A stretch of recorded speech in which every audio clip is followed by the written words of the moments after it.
public defender is an attorney employed by the community and responsible for giving legal aid without cost to any person who seeks it and is financially unable to employ private counsel. It is his duty to defend those accused of crime until the issue is decided in a court of law.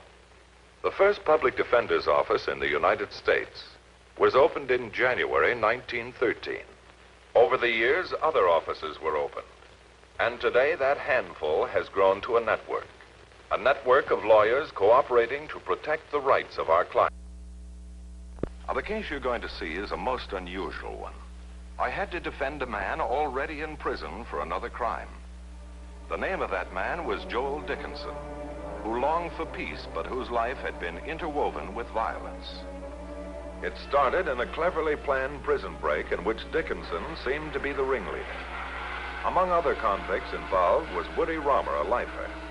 It was a desperate try for freedom by desperate men.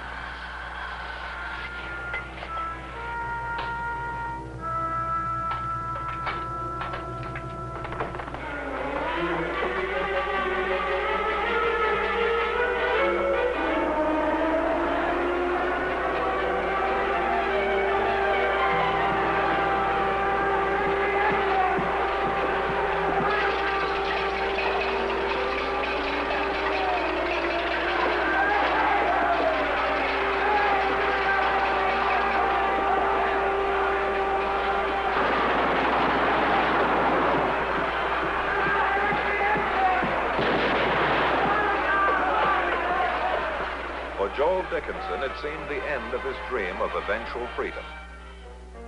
A short time after the story of the attempted break hit the headlines, Dickinson's wife was in my office. Well, let's face it, Mrs. Dickinson, your husband was involved in a prison break. Joe wouldn't have done it without a good reason. Perhaps he had a good reason. What do you mean? Well, wanting to get out is reason enough. Now, the papers say that your husband was the ringleader. I'll never believe that.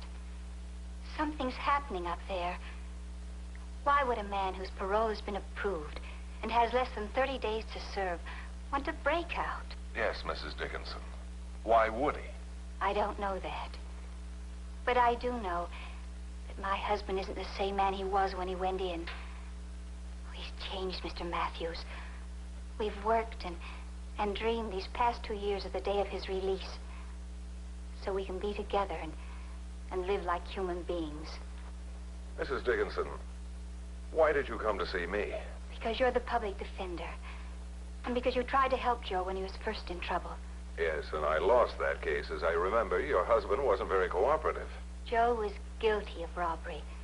And he's been serving his term for 2 years. I didn't know that being sent to prison also meant that a man was expelled from the human race. It doesn't. And who's going to help my husband if you don't? If this is the wrong office, tell me where I can go to save a man's life. I guess you've come to the right office after all, Mrs. Dickinson. Won't you sit down, please?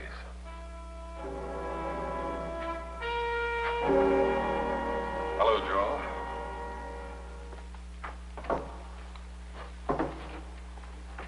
Sort of surprised to see you here, Matthews.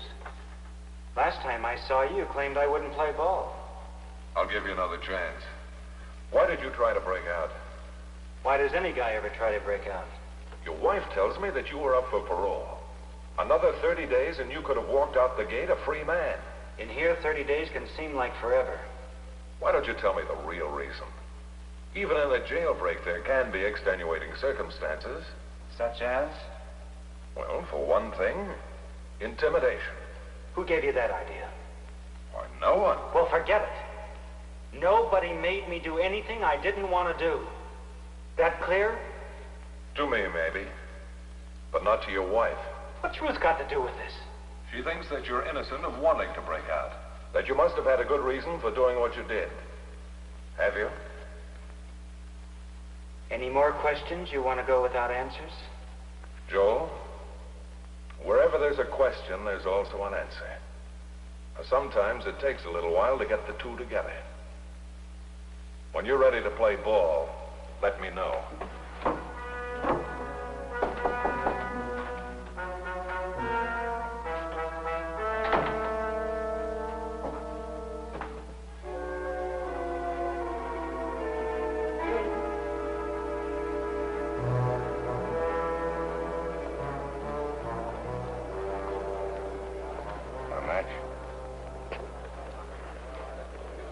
Stay away from me, Woody.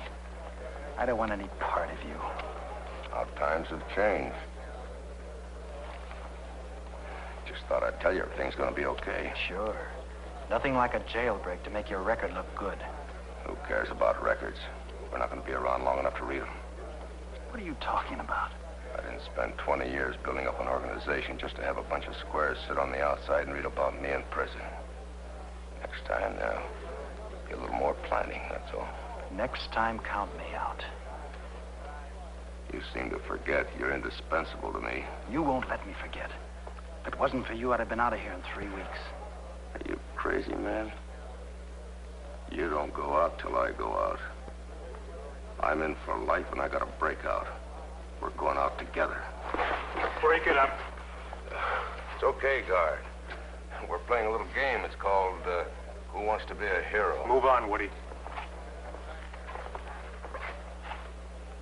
Dickinson, I got a letter the other day. It said your wife's fine. Up till now. Just thought you'd like to know.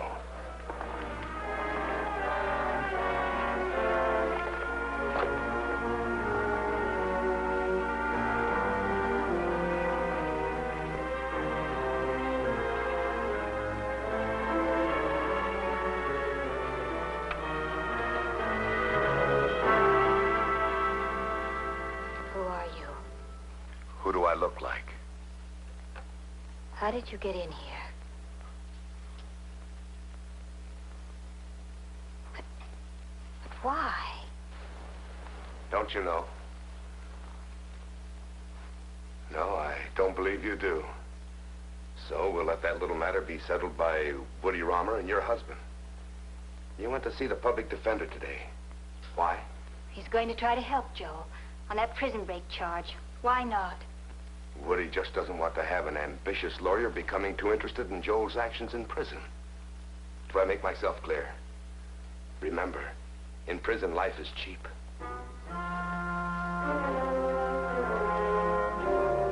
Good night, my dear. Mr. Matthews, come in. Good evening. My name's Matthews. It's a pleasure, Mr. Matthews. Well, agreeable, but not very polite. Who is he? I never laid eyes on him before. He was sitting there when I came home. What did he want? I don't know, he talked in circles. One thing he made clear. He said, Woody Romer doesn't want you to interfere in Joel's case. Oh, really? Well, they're going to be disappointed because I've already seen your husband. Did you find out anything that'll help Joel? No, but I did find out that Joel doesn't intend to help himself. Oh, no. No, the only thing I got out of our conference was the feeling that your husband had a very strong reason for doing what he did. If you mean he wanted to come home badly, I can tell you that he did. Just as I want him to come home. More than I want to live. And we must try to find out why Joel tried to break out. Are you certain you don't have any reason? Oh, if I had, why, I'd tell you. Please believe me. And you're sure you can't identify the man who was here tonight? Oh, no, I wish I could. I've never seen him before. I see. Well, I'm going to try to find out who your unwelcome caller was. Good night, Mrs. Dickinson. Good night. Had it not been for the man I almost met at Ruth Dickinson's, there would have been nowhere to turn. I went to the one place where I hoped to find out who he was.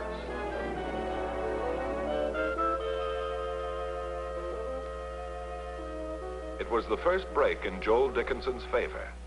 The name was Al Romer, alias Clark Morgan.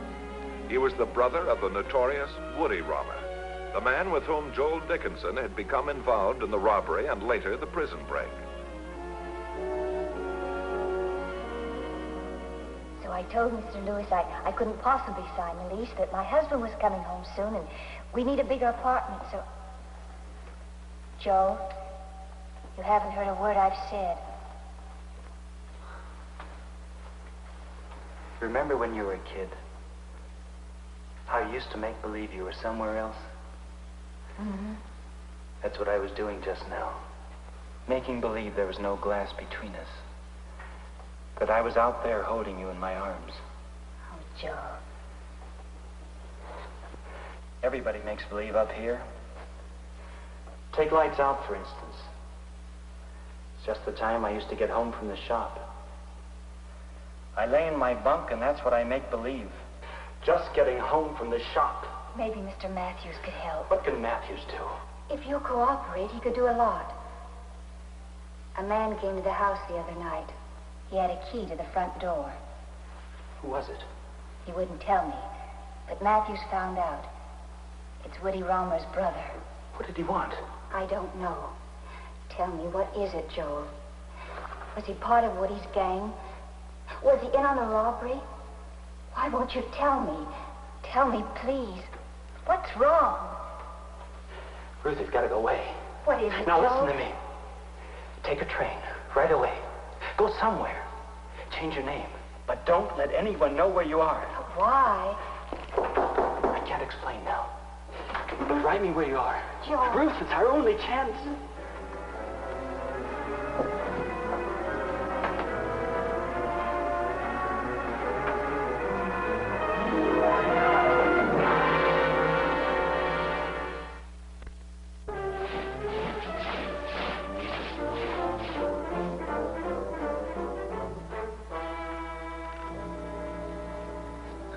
Gorgeous, the night was blue. And all I'm waiting for is to be someplace else with you. Does that sound like poetry to you? You're good with words, Dickinson. How about you trying to make one up for my doll? Not now, Derek. I said now.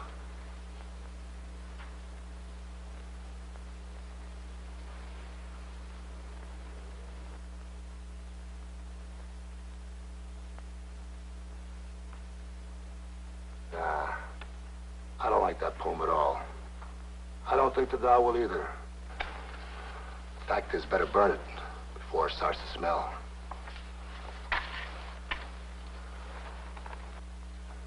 Now look, Cookie.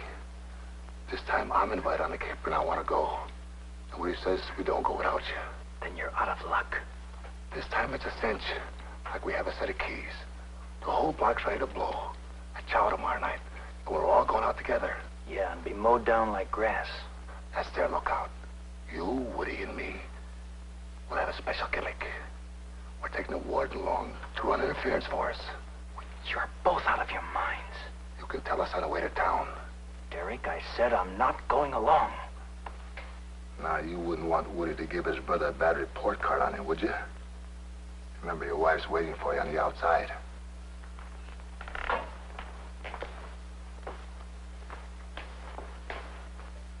Ain't you worried about keeping your wife alive? We'll talk about it more tonight. We'll talk about it a lot more. I had a hunch the Romer brothers' interest in the Dickinsons was not social. I decided to get my friend Warden Miller's opinion. I don't think there's any secret about it, Bart. The Romer brothers are bad onions, and anybody they touch seems to turn bad, too. No doubt that accounts for Joel being here in the first place. Now, his prior record was good. How is it up here? Clean as a hound's tooth. He was due out in a few weeks. Yes, I know. Will, do you think that Woody could have involved Joel in this crash out? Meaning what? That somehow or other, I think the Romer brothers are intimidating Joel and his wife, too. That they forced him to take part. Woody Romer is a lifer and doesn't care what his record looks like. He's boss of the convicts. They do as he says. Meaning Dickinson? Woody can use strong-arm tactics, or sometimes he gets a little more subtle. Like blackmail. Well, that might explain it. What do you mean? Why Woody's brother was with Ruth Dickinson the other night. Or why Dickinson tried to choke Woody during rest period the day after the break? I don't know, Bart. Sounds pretty weird. They come that way sometimes. You know, in going over the records of the case that sent them both up here, I find that the large sum of money involved was never recovered. Could that be an angle? I don't know. Prison's a lot like a jungle. It develops its own code of behavior, and no matter how hard we try, we can't seem to change it.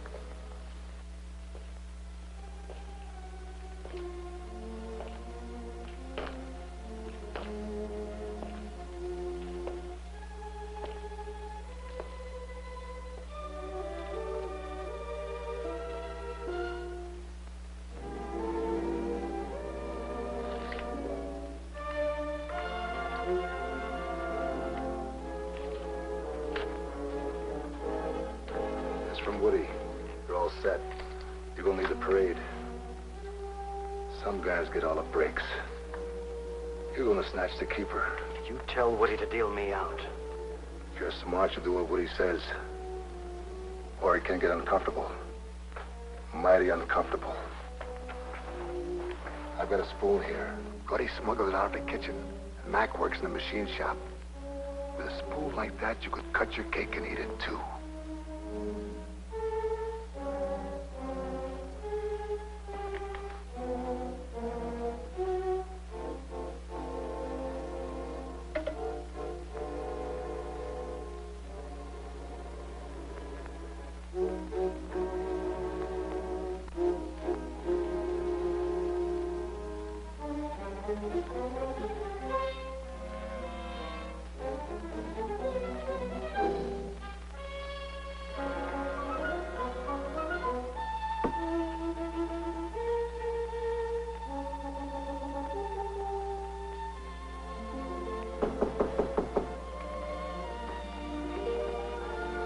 Who is it?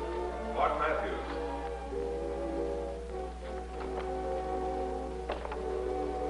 I called you all day. There was no answer. There were some things I had to do. Like quit your job? I checked with the restaurant. I'm taking a little trip. With 3 suitcases? Anything wrong in that? No, I was just afraid that you had decided to do a foolish thing, to run away. I was, Mr. Matthews. Did Joel ask you to? Yes. You may be ruining his only chance for freedom. I just came from the warden's office. Did you know that the stolen money that sent both Woody and Joel to prison has never been recovered? I realize that now. Do you know where it is? I don't, but I think Joel does. Then we'd better get over to the prison and see the warden right away.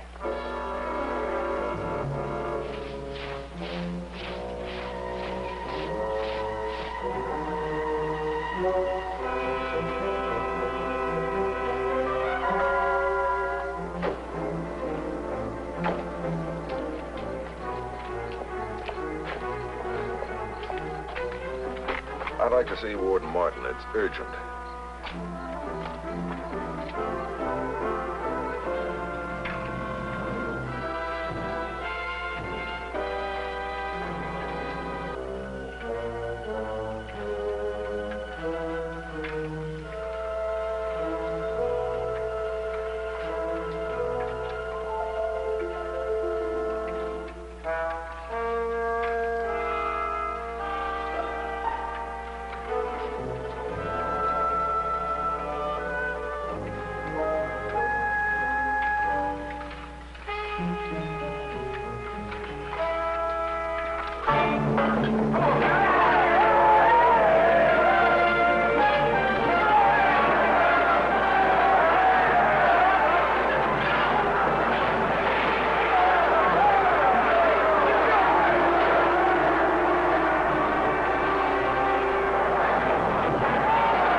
State prison calling all available law enforcement agencies.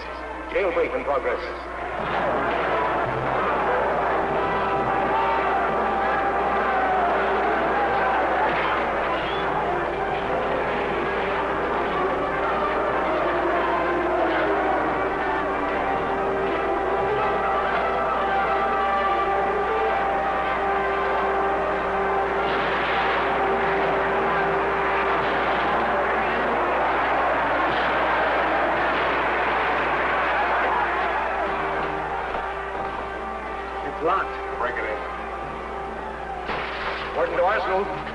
Tear gas and machine guns to all guards. You know what to do. I'll tell you what to say. Santora to Warden. Santora to Warden. All auxiliary police mobilized. Am standing by for further orders.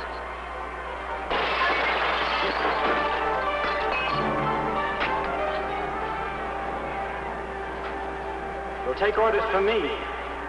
We're coming out, and the warden's coming with us. Tell him to open up, now.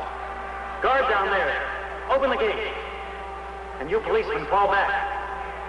We're coming out with Warden Martin. No, Joe, no. Please, Joe, let him go. Don't try to break out. Joe, you'll ruin everything Mr. Matthews has done for you. We're here to talk to the warden about you. Please, Joe, don't throw away everything we've worked so hard for. Please, Joe. Tell him to open up. Now, we're coming out.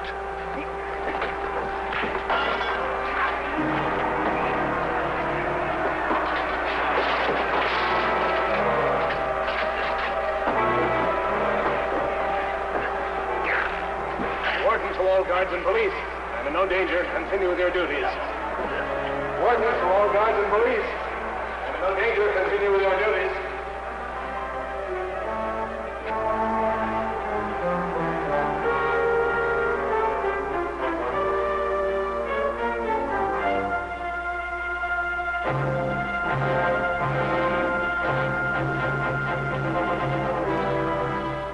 Thank you.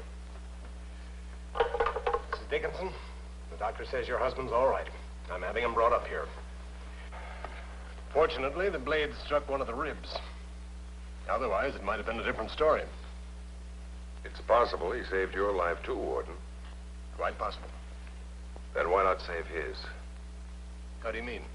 By recommending him for immediate parole. You know his life won't be worth a plug nickel here after what happened tonight. I'm afraid you're right. He'd be much safer on the outside. Come in.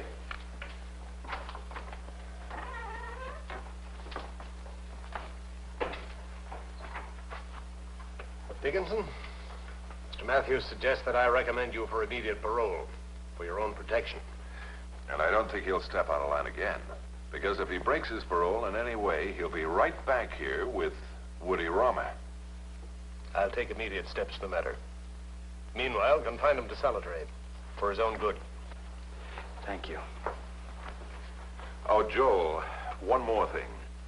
The money that you and Woody were accused of stealing, do you know where it is? Yes, sir. Well, certainly you want to see it restored to the rightful owners, don't you? I'd been planning on doing that for a long time. Could you make it part of the parole terms?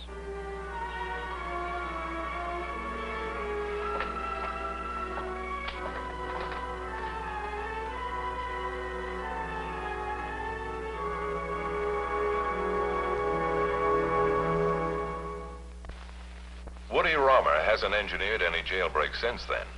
And his brother, alias Clark Morgan, has been sent up to the big house to keep Woody company. As for Joel, he received his parole and has assumed his place as a useful member of society. The case you have just seen was brought to a fair and just conclusion through the efforts of a public defender.